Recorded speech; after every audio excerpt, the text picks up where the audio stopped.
혹시 여러분 기억력 좋으세요? 제가 얼마 전에 짧지만 마음에 와닿는 글을 한번 소개한 적이 있는 것 같습니다. 제가 봤을 때는 한 분도 기억하시지 못할 것 같습니다. 혹시 기억하시는 분 계신가요? 제가 인사할 때도 같이 사용을 했는데요. 다 고개를 숙이시네요. 자세히 보면 아름답습니다. 오래 보면 사랑스럽습니다. 기억나세요? 마치 처음 듣는 것처럼 반응을 하시네요. 문득 이 글을 보면은 이 타인의 가치가 그 사람에 의해서 결정되는 것이 아니라 보는 사람에 의해서 결정이 되는 것 같습니다. 내가 다른 사람을 어떻게 보느냐에 따라서 그 사람이 아름다울 수도 있고 사랑스러울 수도 있다는 거죠. 그렇다고 한다면 지금 옆에 있는 분의 가치는 누구에 의해서 결정이 될까요? 나에 의해서 결정이 되는 겁니다. 나에 의해서 그 사람이 아름다운 사람이 될 수도 있고 안 될 수도 있고 사랑스러운 사람이 될 수도 있고 안 될 수도 있다는 거죠. 여러분 이 시간에는요 흘끗 쳐다보지 마시고 어떻게 봐야 될까요? 자세히 보고 좀 들여다보시면서 축복을 했으면 좋겠어요. 오늘 오전에 여러분 목사님 말씀 다 들으셨죠? 인간은 고독하기 때문에 사랑의 손길, 사랑의 시선을 항상 목말라 한대요. 옆에 사람을 한번 살리는 축복을 했으면 좋겠습니다. 혹시 집사님이 계시면 집사님, 권사님이 계시면 권사님, 장로님이 계시면 장로님, 아름답습니다. 사랑스럽습니다. 한번 하겠습니다.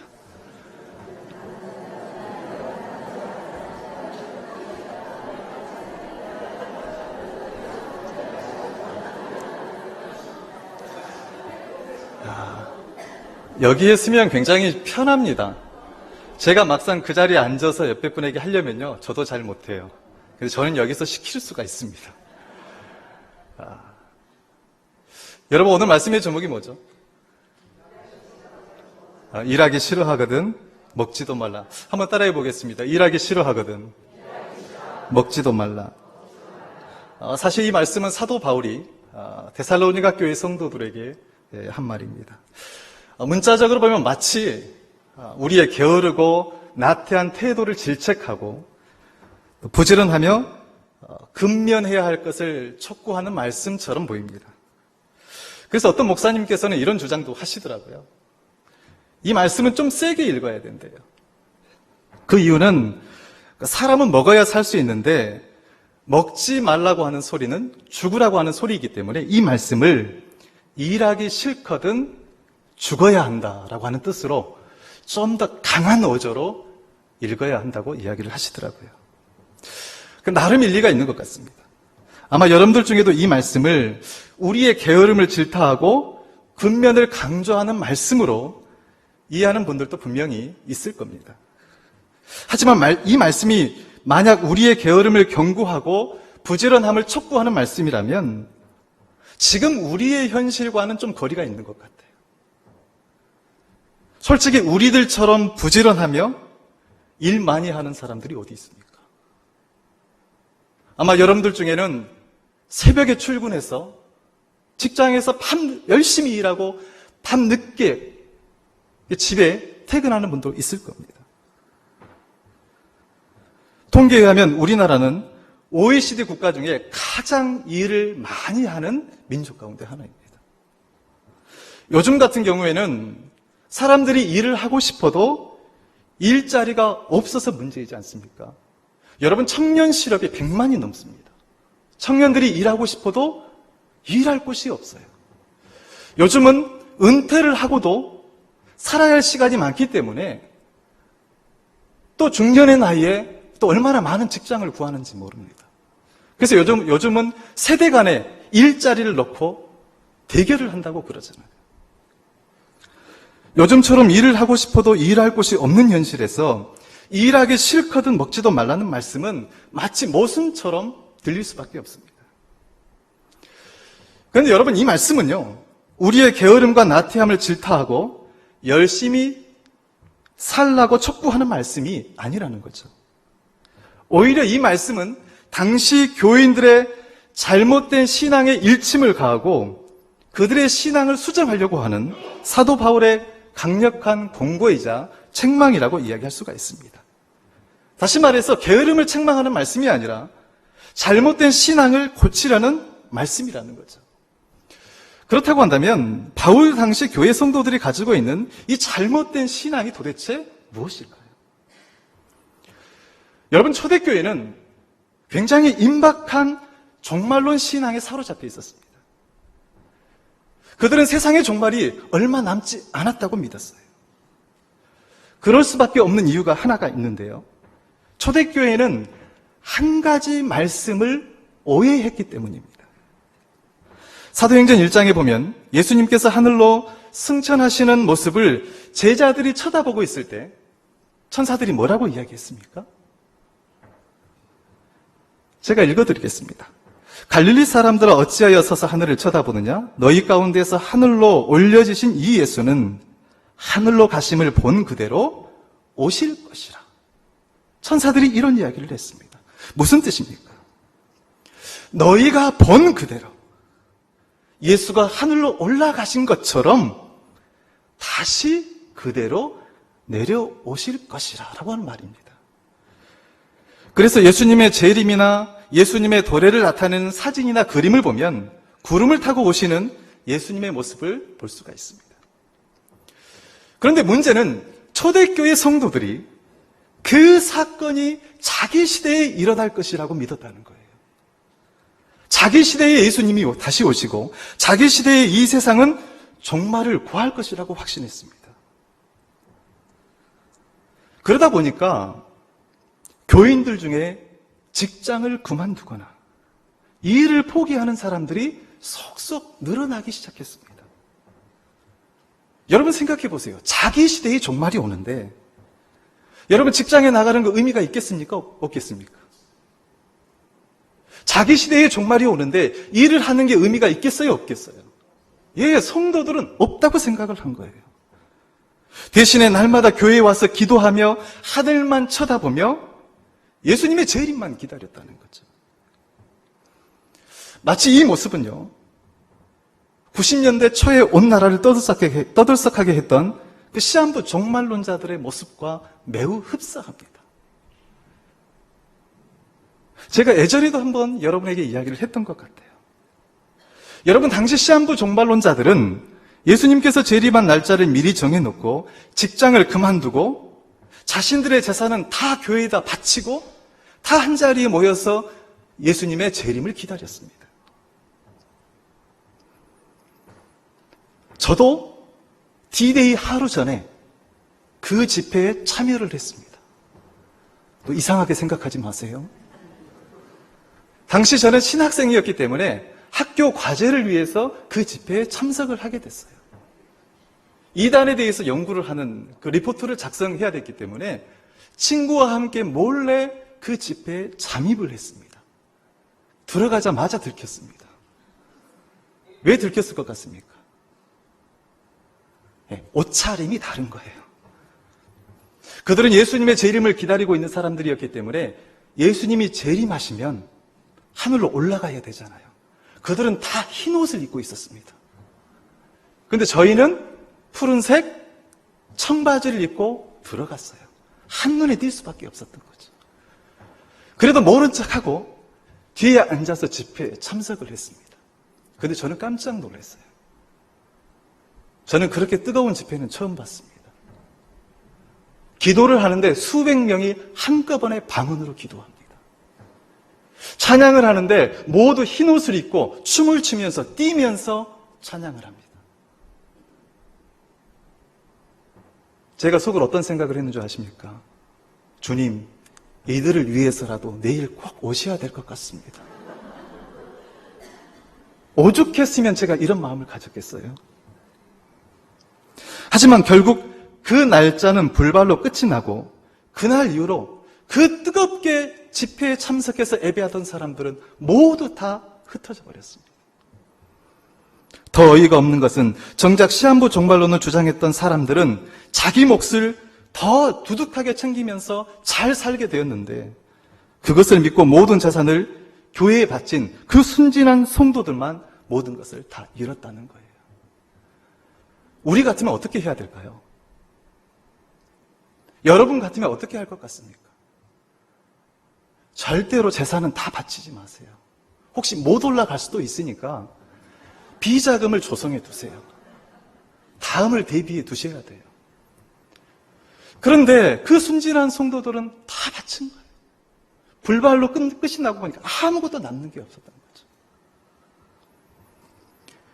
어쨌든 초대교회 성도들 중에도 이 임박한 종말 신앙과 함께 예수님의 재림이 자기 시대에 이루어질 것이라고 굳게 믿게 되면서 하늘만 쳐다보고 현실의 삶을 철저하게 외면하기 시작했습니다. 직장에서 일을 하는 것, 자신의 생계를 위해서 노동을 하는 것, 수고하고 땀을 흘리는 것, 손을 쓰고 부딪히고 해결해야 될 그 현실의 문제들을 철저하게 회피해버린 겁니다. 대신 그들은 지극히 현실을 거부하는 내세적인 신앙에 함몰되기 시작했고 온통 하늘에 있는 초월적인 천국에만 몰두해버린 거죠. 예수님이 이 땅에 다시 오시면 이 땅의 모든 것은 끝이 나고 자신들은 천국으로 들어올려지는데 직장도 삶도 현실의 문제도 다 소용이 없다고 생각을 한 거예요. 여러분, 우리는 이러한 신앙의 형태를 탈역사화된 신앙이라고 이야기를 합니다. 여러분, 신앙이 탈역사화가 되면요, 배타적인 이원론에 빠지기 쉽습니다. 이 배타적인 이원론이라고 하는 것은 저 하늘에만 관심이 있고 이 땅에 대해서는 철저하게 무관심하는 거예요. 하나님 나라와 같이 초월적 세계에만 몰두하게 되고 상대적으로 이 땅에서의 우리의 삶은 소홀히 여긴다는 거죠. 직장에 나가 열심히 일한다고 하는 것도 의미 없다고 생각을 합니다. 사회 곳곳에서 일어나는 안타까운 일들이나 불의나 부정에 대해서는 철저하게 침묵합니다. 어차피 이런 것들은 세속적인 일들이고 종말이 닥쳐오면 다 끝나는 것이기 때문에 굳이 관심을 가질 필요가 없다는 거예요. 여러분, 이러한 신앙이 거룩해 보이고 좋아 보이지만 여러분, 이것은 신앙이 아니라 현실 도피에 불과합니다. 우리의 현실이 고단하고 사는 것이 버겁기 때문에 이 땅을 떠나서 천국으로 빨리 도피하고 싶은 거죠. 그러나 만일 우리의 신앙이 현실 도피의 용도로 사용이 된다면 공산주의자인 칼 마르스가 종교는 인민의 아편이라고 했던 이 말이 더 이상 틀린 말이 아니라는 거죠. 칼 마르크스는 종교가, 특별히 기독교가 아편이라고 했습니다. 그 이유가 있습니다. 우리가 세상을 살다 보면 괴롭히고 힘들게 하는 고통의 원인들이 있는데 종교는 그것을 제거하려 하기보다는 사람들의 시선을 저 하늘로 돌려버렸다는 거예요. 분명 우리가 해야 할 일들이 있고 우리가 고치고 새롭게 하고 불의에 맞서고 용기 있게 정의를 외치할 부분이 있는데도 그 시선을 빼앗아 하늘로 돌려버리는 게 종교라는 거예요.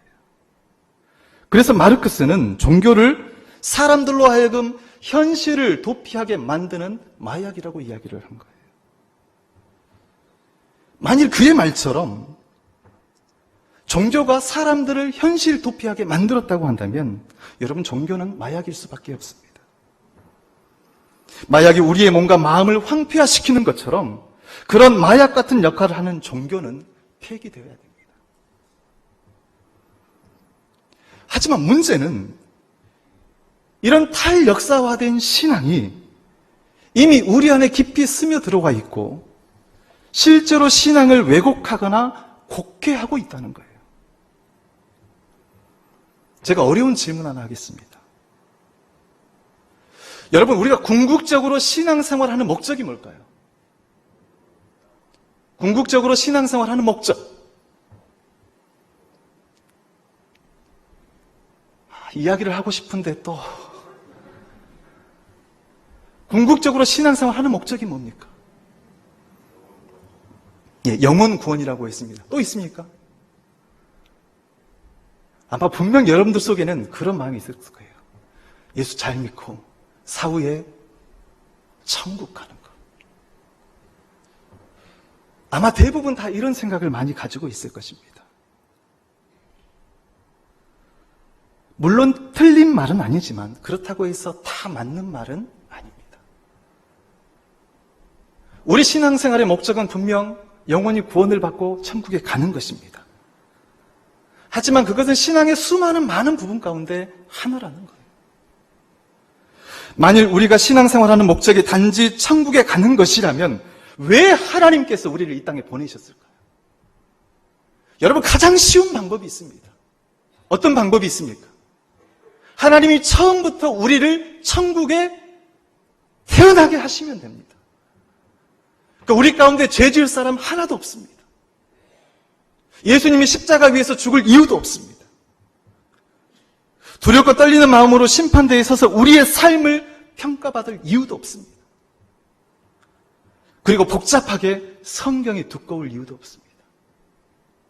딱 한 절만 있으면 됩니다. 뭔지 아시죠?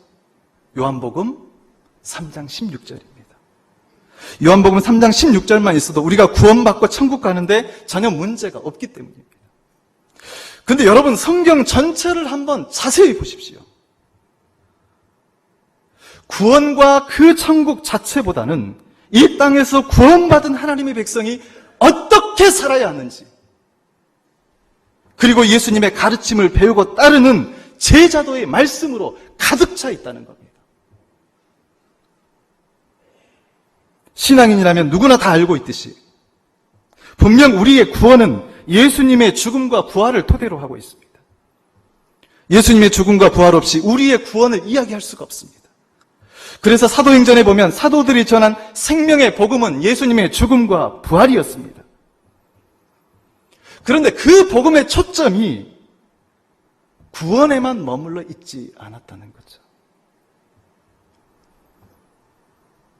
여러분, 복음서에 보면 예수님께서 제자들에게 복음의 핵심 내용이라고 할 수 있는 자신의 죽음과 부활을 3번 예고하십니다.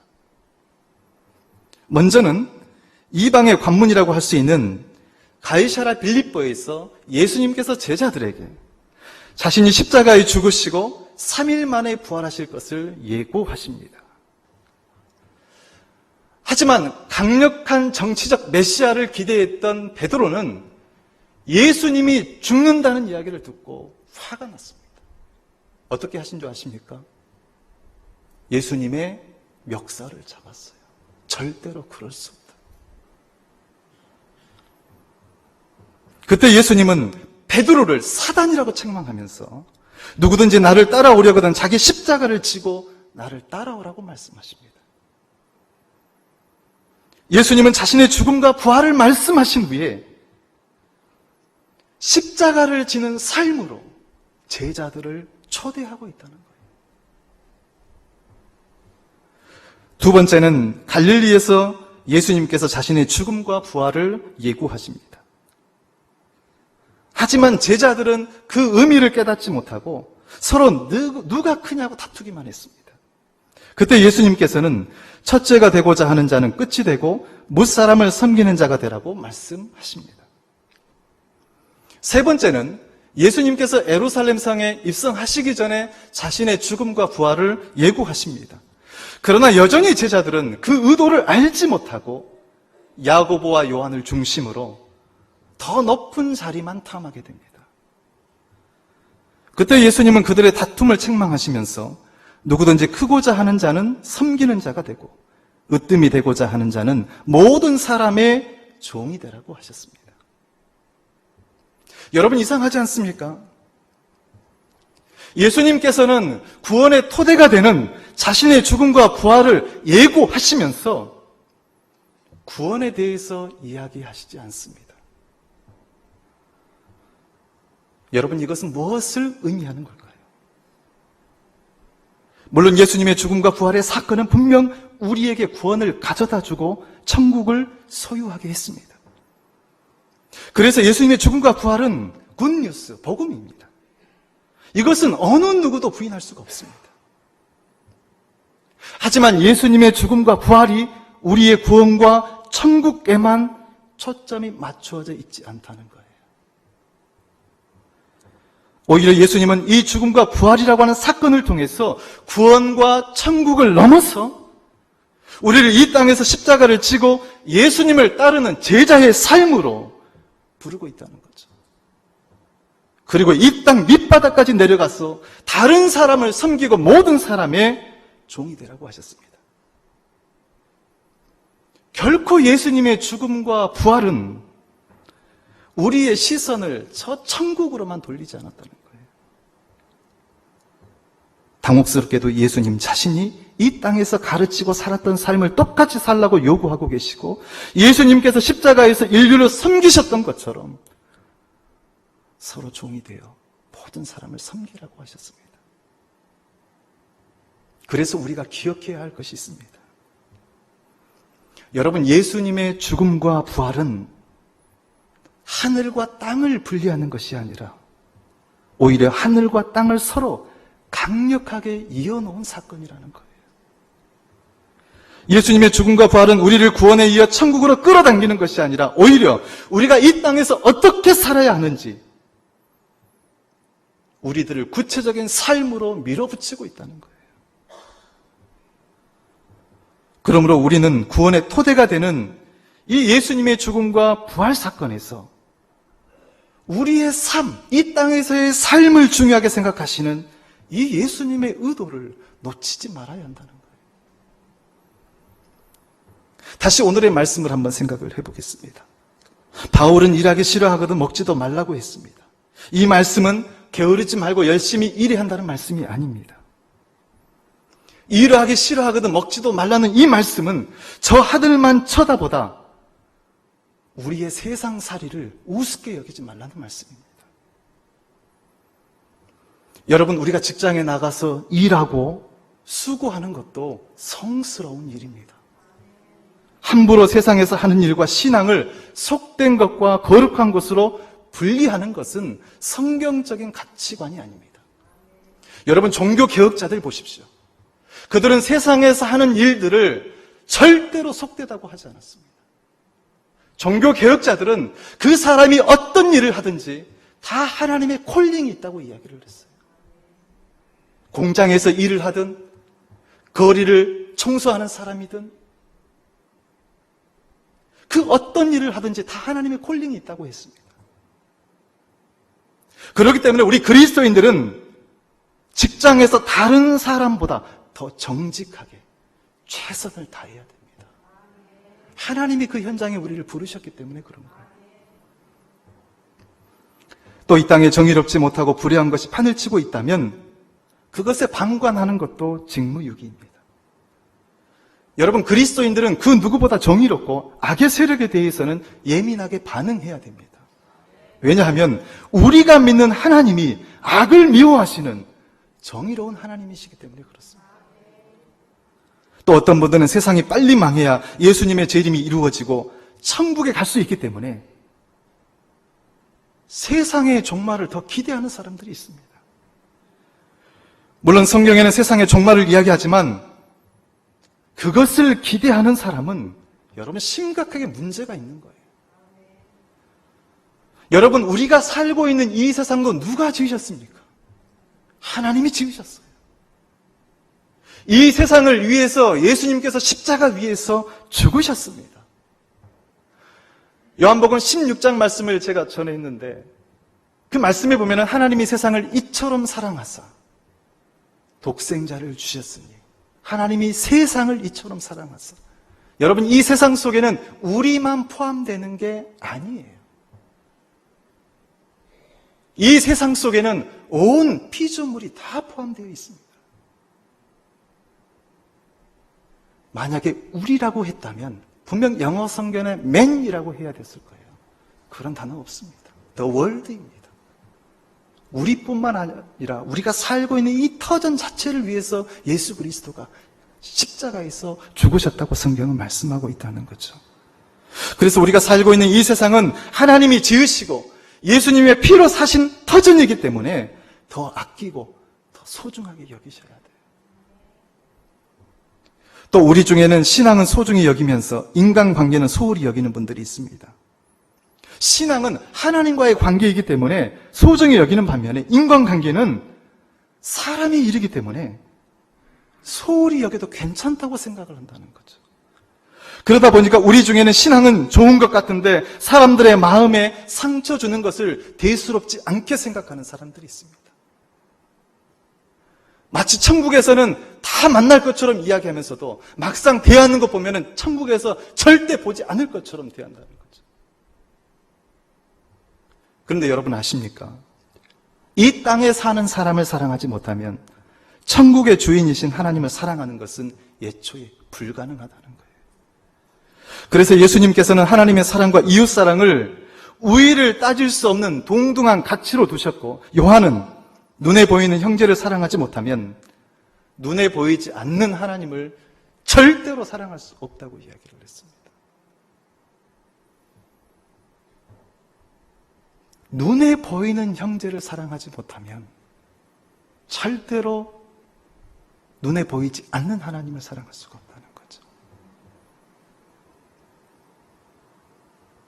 여러분 기억하세요. 성경은 절대로 하늘과 땅을 분리하지 않습니다. 분명 하늘의 천국은 우리의 소망이긴 하지만 그렇다고 우리가 살고 있는 이 세상과 세상살이가 아무 의미가 없다는 것은 아닙니다. 오히려 바울의 말처럼 우리는 일하지 않고 하늘만 쳐다보는 이 탈역사화된 신앙을 경계해야 됩니다. 왜냐하면 천국만을 소망하며 이 세상을 도피하려는 이 탈역사화된 신앙은 성경적이지도 않고 기독교적이지도 않기 때문에 그렇습니다. 오히려 성경적 신앙은요, 그 신앙이 일상화될 때에만 가능합니다. 성경적 신앙은 그 신앙이 삶에 녹아 있을 때에만 가능하다는 거죠. 그래서 우리는 어떻게 살아야 됩니까? 하나님이 부르시는 그날까지 내일을 위해서 오늘 땅을 일구고 그곳에 씨를 뿌리는 삶을 살아야 돼요. 하늘만 쳐다본다고 해서 그게 좋은 신앙이 아니라는 거죠. 여러분, 하늘이 소중하면 이 땅도 소중합니다. 하나님이 소중하면 내 눈에 보이는 형제도 소중한 거예요. 하나님의 일이 소중하면 우리가 이 땅에서 마땅히 해야 할 일도 소중한 거예요. 이게 그리스도인들의 삶입니다. 저는 여러분들이 이 조화 있는 삶, 균형 있는 삶, 그런 삶을 살기를 축원합니다. 이게 성경적인 삶이기 때문에 그렇습니다. 우리 한번 찬송가 218장 한번 하겠습니다.